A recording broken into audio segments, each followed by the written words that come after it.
Le sport professionnel français traverse l'une des plus graves crises de gouvernance de ces 20 dernières années. Entre les droits TV, les déficits, le piratage, les conflits entre les institutions, face à cette accumulation de crises, le Parlement a décidé de réécrire les règles du jeu. C'est l'objectif de la loi adoptée le 21 juillet 2026 après 16 mois de bataille parlementaire. 12 articles au départ, plus de 45 à l'arrivée, et une idée qui revient à peu près partout dans le texte: reprendre le contrôle. Cette loi ne se contente pas de corriger des malfaçons, elle réorganise qui décide, qui contrôle et qui empoche quoi. Sur les fédérations, sur l'argent, sur les agents, sur les clubs, on va voir ensemble thème par thème comment. En fait, tout part d'un constat sénatorial avec un rapport intitulé Football Business, Stop ou encore, adopté à l'unanimité fin 2024, et les chiffres, eux, font froid dans le dos. Les droits télé du championnat de France sont passés de 730 millions d'euros à 500 millions en une seule saison. Plus d'1 milliard d'euros de déficit cumulé pour les clubs professionnels de football, précisément 1 milliard 200 millions d'euros. Et le piratage, avec un manque à gagner de 290 millions d'euros rien qu'en 2023, et en face, des moyens de blocage sans commune mesure avec ceux de la première ligue anglaise. Faillite de Mediapro, partenariat raté avec le fonds CVC, rupture anticipée du contrat avec Dazen, le football professionnel s'est retrouvé saison après saison dans l'incertitude la plus totale sur ses propres revenus. À partir de ce constat, une proposition de loi a été déposée au Sénat et après 16 mois de débat, le Parlement a adopté définitivement le texte en juillet 2026. Si vous vous demandez qui a vraiment le pouvoir dans le sport professionnel demain, c'est ici que ça se joue. En clair, les ligues organisent, mais la fédération, elle, garde les clés. C'est tout le sens de cette réforme. Le texte redonne aux fédérations un vrai pouvoir de pilotage sur les ligues professionnelles, avec des conventions de subdélégation mieux encadrées. Si un désaccord s'installe entre une fédération et sa ligue, le ministre des Sports peut prolonger temporairement leur convention pour 6 mois renouvelables une fois. Et si aucun accord n'est trouvé, la ligue professionnelle doit être dissoute dans un délai de 6 mois. Autre mesure de rééquilibrage, moins spectaculaire mais pas anodine, les clubs professionnels ne pourront plus détenir plus de 25% des voix au sein des assemblées générales des fédérations. Autrement dit, on évite qu'un seul acteur, celui qui gère l'argent, décide de tout. Le sport amateur, qui reste majoritaire dans ces instances, garde son mot à dire. Le football, lui, pourra aller encore plus loin en se réorganisant autour d'une société de clubs pour rendre la gouvernance plus équilibrée entre grands et petits clubs. Et puis, il y a la question qui a fait le plus parler, les salaires. Les dirigeants des fédérations seront plafonnés à environ 145 000 euros bruts par an. Pour les salariés de fédérations, de ligues ou de sociétés commerciales, le plafond grimpe à 450 000 euros. En clair, un peu plus que ce que touche le patron d'une grande entreprise publique. Une dérogation reste possible sur autorisation du ministre pour les postes très exposés à la concurrence internationale. Bien sûr, on pense aux sélectionneurs des équipes de France. Un bémol tout de même, cette loi a été pensée d'abord pour régler la crise du football. Or, elle s'applique à tous les sports professionnels. Le monde du rugby a suivi ces débats avec une vraie inquiétude. Au moment même où le Parlement légiférait sur les rémunérations, la Ligue nationale de rugby était en pleine tension avec le Stade toulousain sur l'encadrement de son propre salary cap. Une seule loi pour des disciplines aux réalités économiques radicalement différentes, ce n'est jamais un exercice simple. Si vous suivez un tant soit peu le mercato, cette partie va vous parler. Plus d'1 milliard d'euros de commissions versées aux agents en une seule année, précisément 1 milliard 400 millions selon la FIFA. Une hausse de 90% en un an, un record absolu. Face à ça, la loi change les règles du métier d'agent, la licence disparaît, elle est remplacée par une carte professionnelle. Cette carte s'accompagne d'une formation obligatoire, initiale et continue, et d'une transparence renforcée sur les sommes versées ou perçues. La loi s'attaque aussi aux prête-noms en encadrant strictement la création de sociétés par les agents pour éviter que des personnes non titulaires de la carte continuent d'exercer en coulisses.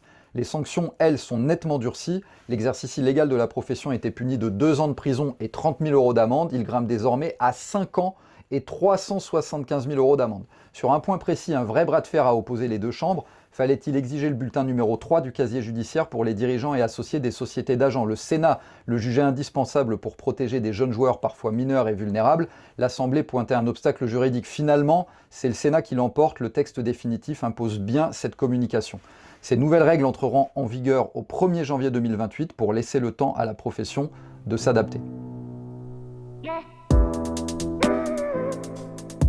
Si vous êtes supporter, cette mesure va directement vous concerner. Chaque discipline devra créer un comité de dialogue permanent. Il réunira à parts égales des représentants des clubs, de la ligue et des associations agréées de supporters. Réuni au moins 3 fois par an, il donnera un avis consultatif, notamment sur les modifications de calendrier des compétitions et sur le prix des billets, 2 sujets qui reviennent sans cesse dans les doléances des supporters, lassés de voir des matchs déplacés au dernier moment pour des raisons purement commerciales. Mais cette avancée pour les supporters en fait ressortir une autre, restée bloquée, celle des sportifs eux-mêmes. Les syndicats de joueurs et d'entraîneurs professionnels dénoncent une contradiction difficile à justifier. Les supporters obtiennent un droit de regard, parfois même la possibilité d'être entendus par les organes de contrôle des clubs.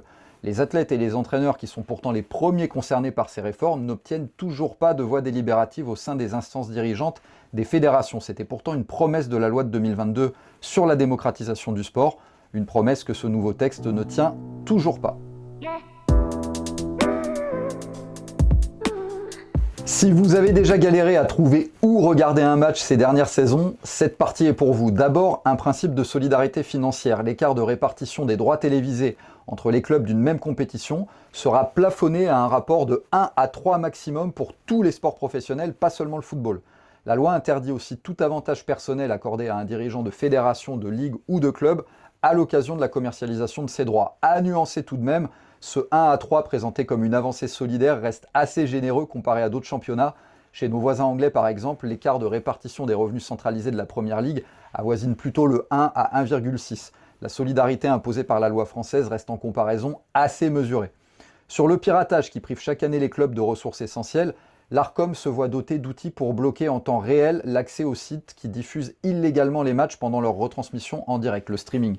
Les sanctions grimpent jusqu'à 3 ans de prison et 300 000 € d'amende, 7 ans et 750 000 € en bande organisée. Côté paris sportif, la loi renonce à l'interdiction de publicité dans les 5 minutes entourant un match, elle ne faisait pas consensus. En revanche, à partir de janvier 2027, les jeunes joueurs de 18 à 25 ans verront leur perte potentielle mieux encadrée en parallèle d'une expérimentation de publicité virtuelle sur les écrans jusqu'en 2028. Autre chantier moins spectaculaire dans les gros titres mais présent à peu près partout dans le texte, le développement du sport professionnel féminin. Une fédération pourra créer 2 ligues professionnelles distinctes en pratique, c'était déjà un peu le cas, mais une pour chaque secteur et 2 sociétés commerciales séparées pour gérer leurs droits respectifs. L'idée, c'est de donner au sport féminin une existence juridique et économique propre plutôt que de le laisser dépendre entièrement des structures masculines. La loi crée aussi une obligation de solidarité financière entre les 2 secteurs, avec un rapport public annuel suivi par la conférence permanente du sport féminin et impose aux chaînes de contribuer explicitement à la visibilité du sport féminin. Un rapport gouvernemental de bilan sur la féminisation du sport est aussi attendu d'ici 1 an.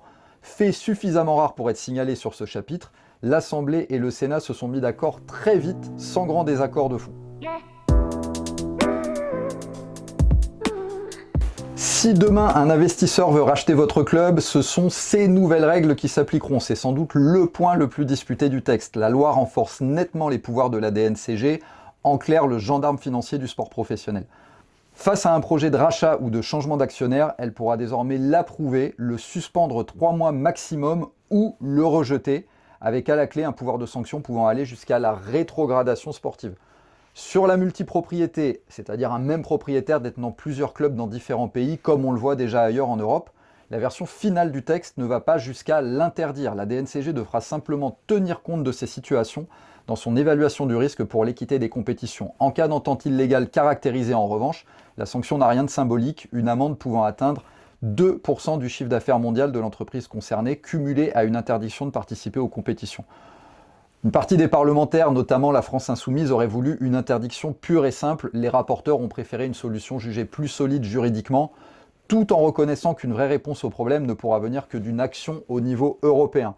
Autre signal fort, la loi inscrit désormais noir sur blanc dans le code du sport que l'aléa sportif, cette incertitude du résultat qui fait tout l'intérêt d'une compétition, est un principe fondamental à préserver.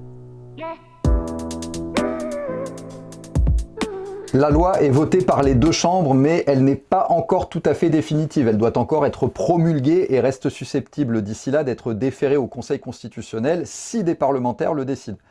Et surtout, reprendre le contrôle sur le papier ne suffit pas. Une bonne partie de ces mesures ne prendra vraiment effet qu'après la publication des décrets d'application. Et l'histoire récente incite à la prudence, puisque certains décrets d'une précédente loi sur l'éthique du sport votée en 2017 ont mis plusieurs années à sortir. La ministre des Sports, Marina Ferrari, s'est engagée à publier les siens rapidement. À voir.